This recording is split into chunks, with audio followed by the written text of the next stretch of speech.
अच्छा जी, वही हुआ जिस खदशे का इजहार पीका एक्ट की मंजूरी पर पूरी सहाफ़ी बरादरी की जानिब से किया जा रहा था। पीका एक्ट की तलवार अब सहाफ़ियों पर चलने लगी है।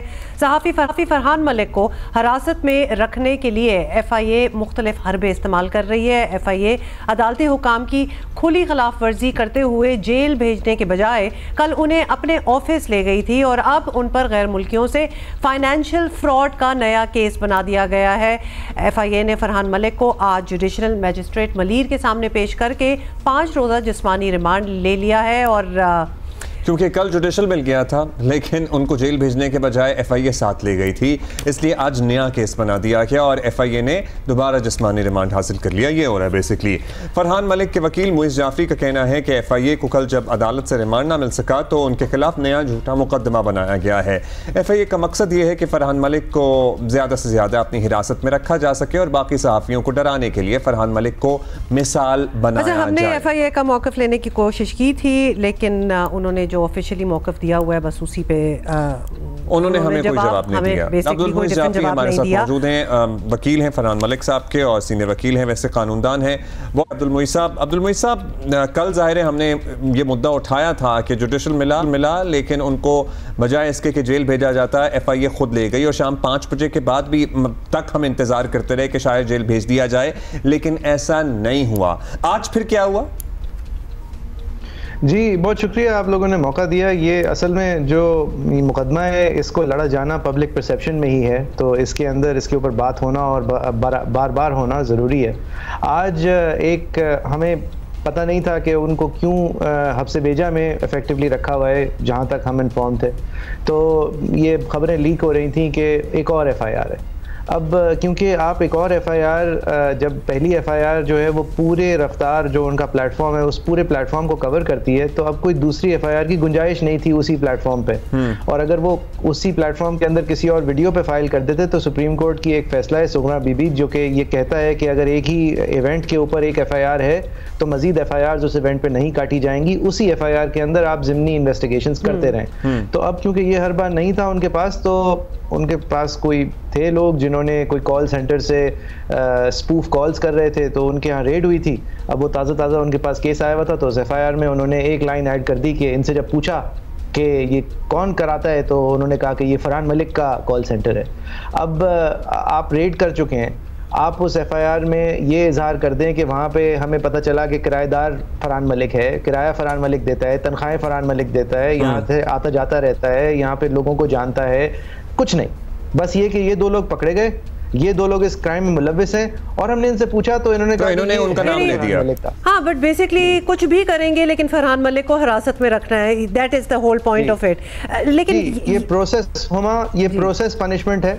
पता है कि कानून के दायरे के अंदर रहते हुए इन केसेस में कन्विक्शंस इम्पॉसिबल हैं, ये केसेस ही नहीं है, ये जुर्म ही नहीं है और लिहाजा कानून को इस्तेमाल करते हुए प्रोसीजर का इस्तेमाल करते हुए आपको इस प्रोसीजर से ही पनिश करना है। हमने दीगर सहाफ़ियों के लिए देखा है। एक मखसूस चीज़ है वैसे फरहान साहब के बारे में जो कि आप सब के लिए, मेरे लिए, हम सब के लिए खतरे की घंटी है कि फरहान साहब जो है वो इन्वेस्टिगेटिव जर्नलिस्ट नहीं है।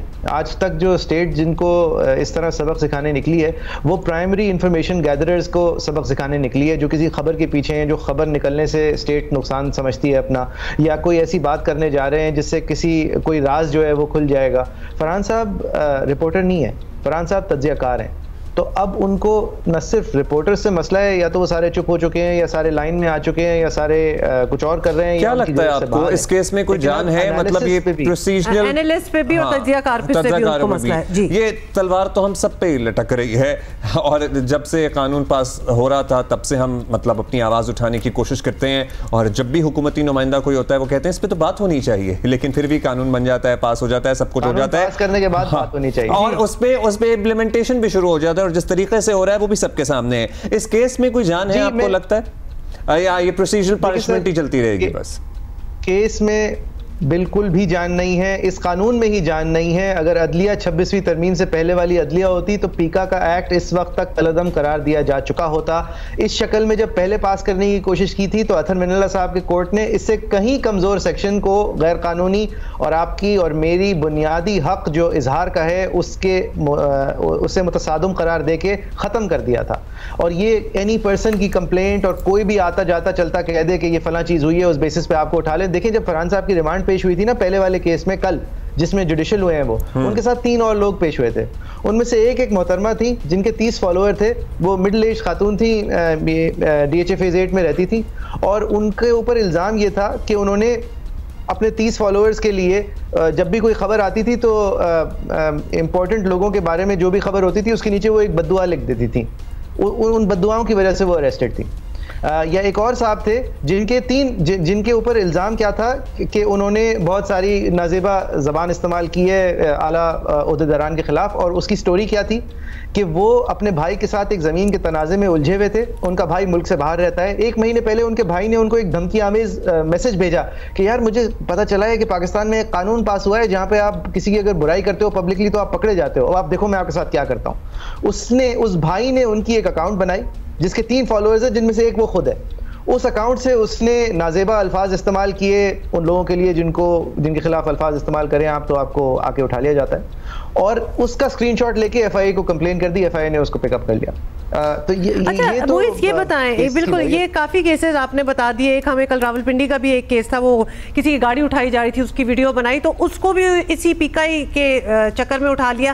कहने का मतलब ये है कि इतने नॉनसेंसिकल केसेस अगर बनना स्टार्ट हो गए, जो कि बन भी रहे हैं, तो कोई चांस है कि या तो ये पूरा सेल्फ कंबस्ट ही हो जाएगा इन अ सेंस ये लॉ, या फिर वाकई इस पे दोबारा बात होनी पड़ेगी बिकॉज इट्स अ जोक, या फिर ये जोक चलता रहेगा और मामला नहीं रुकेगा, जो है ये चलता भी रहेगा मतलब, या फिर ये सेल्फ कंबस्ट होगा, ये कहां तक बात जाएगी? देखिए हुमा, ये कानून तो एक आला है, सेल्फ कंबशन कहीं और होनी है। ये कानून नहीं होगा तो इससे पहले कवानीन थे जिनको इस तरह इस्तेमाल किया जाता था। उससे पहले शेख रशीद को उनके घर में से जाली क्लैशनकॉफ निकलने पे पकड़ाया जाता था। भैंस चोरी के ऊपर सियासतदान पकड़े जाते थे। ये आज के ज़माने की भैंस चोरी के मुकदमे हैं। बात कानून की नहीं है। ये सेल्फ कंबस्टन जो है, जो अपने वज़न के तई दब जाने की बात है, वो इस कानून की नहीं है, इस पूरे सिस्टम की है। ये तो बड़े अफसोस की बात है। सिस्टम ऐसे ही चलता रहेगा या फिर कहीं ब्रेक लगेगी और किसी को कोई एहसास होगा। We will have to wait and watch. Thank you Abdul Muis Jafri. Thank you. वकील हैं फरहान मलिक के, और it's a tragedy with what is happening. और ख़ास तौर पे आयरनी ये है, और हमारे कल शो पे ही ये बात हो रही थी, कल या परसों, जहाँ ये जिक्र किया जा रहा था कि इस पे नज़रसानी होनी चाहिए और इस पे डेफिनेटली इन लॉज पे बात होनी चाहिए। जब होनी चाहिए थी तब नहीं हो रही थी, और तब उसके अगेंस्ट कितनी बात हो रही थी कि नहीं जी, जिन स्टेक होल्डर से बात करनी थी वो हमने कर ली और अब हम we are going ahead with it. पता नहीं अब कोई मिसाल कायम करने की कोशिश की जा रही है क्या, मगर उसके लिए तो और भी बहुत सी मिसालें पहले भी मौजूद हैं।